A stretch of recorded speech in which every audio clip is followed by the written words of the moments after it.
मंगल भवन अमंगल हारी, द्रवहु सुदशरथ अजिर बिहारी।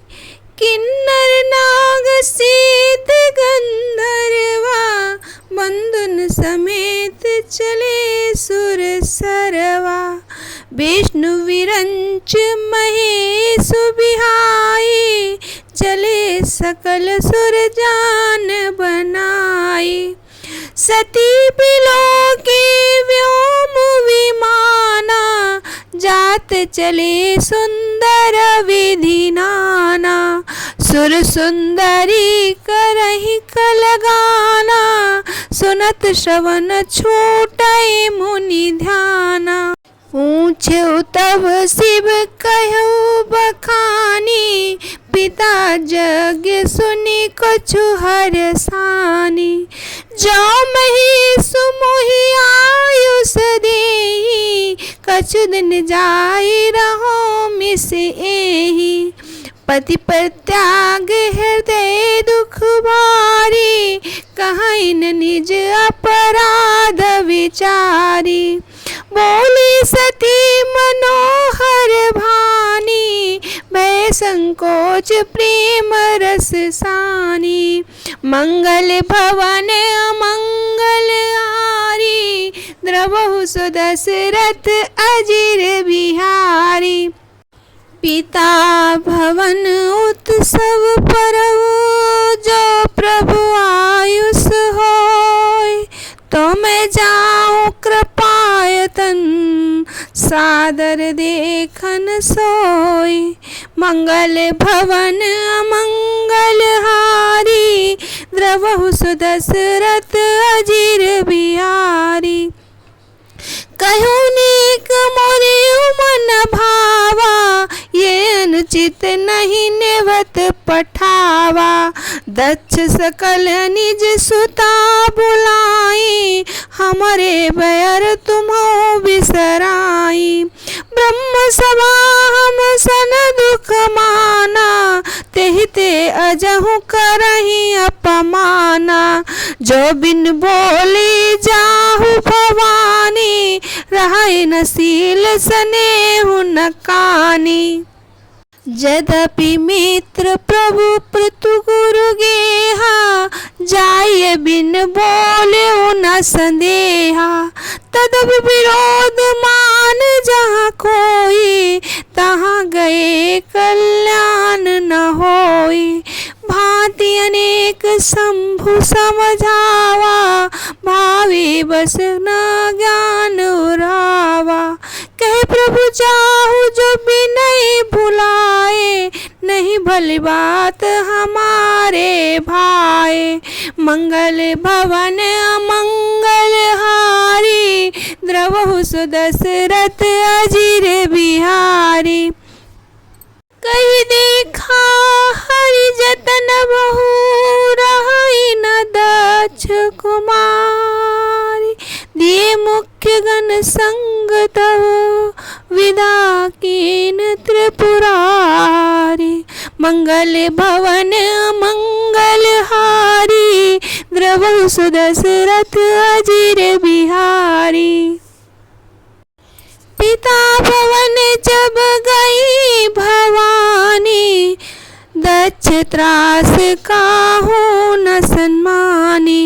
सादर भले ही मिली एक माता, भगनी मिली बहुत मुस्काता। दक्ष न कछु पूछी कुशलाता, सती बिलोकी जरे सब गाता। सती जाई देख्यो तब जागा, कतहु न दीख शंभु कर भागा। तब चित चढ़्यो जो शंकर कहयो, प्रभु अपमान समझ हृदय। पाछिल दुख न हृदय अस व्यापा, जसे भयो महापरितापा। जदपि जग दारुण दुख नाना, सब ते कठिन जाति अपमाना। समझ सती भयो अति क्रोधा, बहुविध जननी कीन प्रबोधा। मंगल भवन अमंगल हारी, त्रवहु सुदशरथ अजिर बिहारी। शिव अपमान न जाई सही, हृदय न होई प्रबोध। सकल सबई हट हटकी तबु, बोली वचन सक्रोध। मंगल भवन अमंगल हारी, द्रवहु सुदशरथ अजिर बिहारी। सुनो सभासद सकल मुनिंदा, कही सुनी जिन शंकर निंदा। सो फल तुरत लाभ सब काहू, भली भांति पछताव पिताहू। संत शंभु श्रीपति अब बाधा, सुनिए जहाँ तहाँ असिमर जादा। कटियता सुजीव जो बसाई, श्रवण मोद नत चलिय पराई। जगदात्मा महेश पुरारी, जगत जनक सबके हितकारी। पिता मंदमति निंदति तेहि, दक्ष शुक्र संभव यह देहि। तजियाओ तुरत देहि ते हेतु, उर्धर चंद्रमाल वृष केतु। अस कहि जोग अगिन तनु जारा, भयो सकल मख हाहाकारा। मंगल भवन मंगल हारी, द्रवहु सुदशरथ अजिर बिहारी। सती मरण सुनि शंभुगन, लगे करन मख खीस। यज्ञ विध्वंस बिलोक भृगु, रक्षा कीन मुनीस। मंगल भवन मंगल हारी, द्रवहु सुदशरथ अजिर बिहारी। दक्ष का निमंत्रण पाकर नाग, सिद्ध, गंधर्व और देवता अपनी अपनी स्त्रियों सहित और विष्णु, ब्रह्मा, महादेव जी को सभी देवता अपना अपना विमान सजाकर चले। सती जी ने देखा अनेकों प्रकार के सुंदर विमान आकाश में जा रहे हैं। देव सुंदरियां मधुर गान कर रही हैं, जिन्हें सुन के मुनियों के ध्यान छूट जाते हैं। सती जी ने विमानों में देवताओं के जाने का कारण पूछा। तब शिव जी ने सारी बातें बतलाई। पिता यज्ञ की बात सुनकर सती कुछ प्रसन्न हुई और सोचने लगी, यदि महादेव जी मुझे आज्ञा दें तो इसी बहाने मैं कुछ दिन पिता के घर जाकर रह आऊं, क्योंकि उनके हृदय में पति द्वारा त्यागी जाने का बड़ा ही भारी दुख था। पर अपने अपराध को समझकर वो कुछ भी न कहती। आकी सती जी ने भय, संकोच और प्रेम से सनी हुई मनोहर वाणी बोली, हे प्रभु, मेरे पिता का घर बड़ा उत्सव है। यदि आपकी आज्ञा हो तो हे कृपाधाम, मैं आदर सहित उसे देखने जाऊं। शिव जी ने कहा, तुमने बात तो अच्छी कही है, वे मुझे भी पसंद आई, पर उन्होंने न्योता नहीं भेजा, ये अनुचित है। दक्ष ने अपनी सभी लड़कियों को बुलाया है, परंतु हमारे वैर के कारण तुम्हें भुला दिया। एक बार ब्रह्मा जी की सभा में वे हमसे अप्रसन्न हो गए थे, बस इसी कारण हमारा अपमान करते हैं। हे भवानी, जो तुम बिना बुलाने जाओगी तो शील स्नेह ही रहेगा, ना ही मान मर्यादा ही रहेगी। यद्यपि इसमें संदेह नहीं कि मित्र, स्वामी, पिता और गुरु के घर बिना बुलाए भी जाना चाहिए, तो भी कोई विशेष विरोध मानता हो तो उसके घर जाने में कल्याण नहीं होता। शिव जी ने बहुत प्रकार से समझाया, पर होनहारवश सती जी के हृदय में बोध नहीं हुआ। फिर शिव जी ने कहा, यदि बिना बुलाए जाओगी तो हमारी समझ में अच्छी बात ना होगी। शिव जी के बहुत प्रकार से कह के देख लिया, पर सती भी किसी प्रकार से नहीं रुकी। तब त्रिपुरारी महादेव ने अपने मुख्य गणों को साथ देकर उन्हें विदा कर दिया।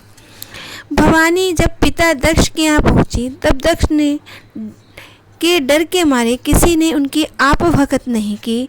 केवल एक माता ही आदर से मिली। बहनें बहुत मुस्कुराती हुई मिली। दक्ष ने भी कुछ कुशलता नहीं पूछी। सती को देखकर उल्टे सारे अंग जल उठे। तब सती ने जाकर यज्ञ देखा। वहाँ शिवजी का भाग कहीं नहीं दिखाई दिया। तब शिवजी ने जो कहा था उनकी समझ में आया। स्वामी का अपमान समझकर सती के हृदय में जलन उठ गई। हृदय जलने लगा। पिछला पति परित्याग का दुख हृदय में उतना नहीं व्यापा जितना आज महान दुख इस समय पति अपमान के कारण हुआ। यद्यपि जगत में अनेक प्रकार के दारुण दुख हैं, तथापि जाति अपमान सबसे बढ़कर कठिन है। ये समझकर सती जी को बड़ा ही क्रोध आ गया। माता ने उन्हें बहुत प्रकार से समझाया बुझाया, परंतु उन्हें शिवजी का अपमान सहा नहीं गया। उनके हृदय में कुछ प्रबोध नहीं हुआ। तब वो सारी सभा को हठपूर्वक डांट कर वचन बोली, हे सभासदों और मनुष्यों, सुनो। जिन लोगों ने शिवजी की निंदा कही या सुनी है उन सबको तुरंत फल मिलेगा। मेरे पिता दक्ष भी भली बात पछताएंगे। जहाँ संत, शिवजी, लक्ष्मी, विष्णु भगवान की निंदा सुनी जाए वहाँ ऐसी मर्यादा है कि यदि बस चले तो निंदा करने वाले की जीभ काट लें, नहीं तो कान मूंद कर वहाँ से चले जाएं। त्रिपुर दैत्य को मारने वाले महेश्वर संपूर्ण जगत की आत्मा है। वे जगत पिता और सबका हित करने वाले हैं।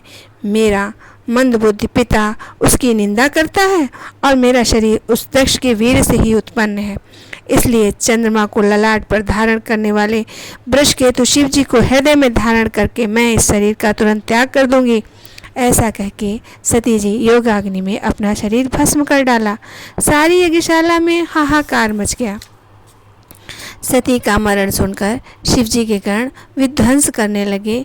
यज्ञ विध्वंस देखते मुनीश्वर भृगु जी ने उनकी रक्षा की। जय श्री राम।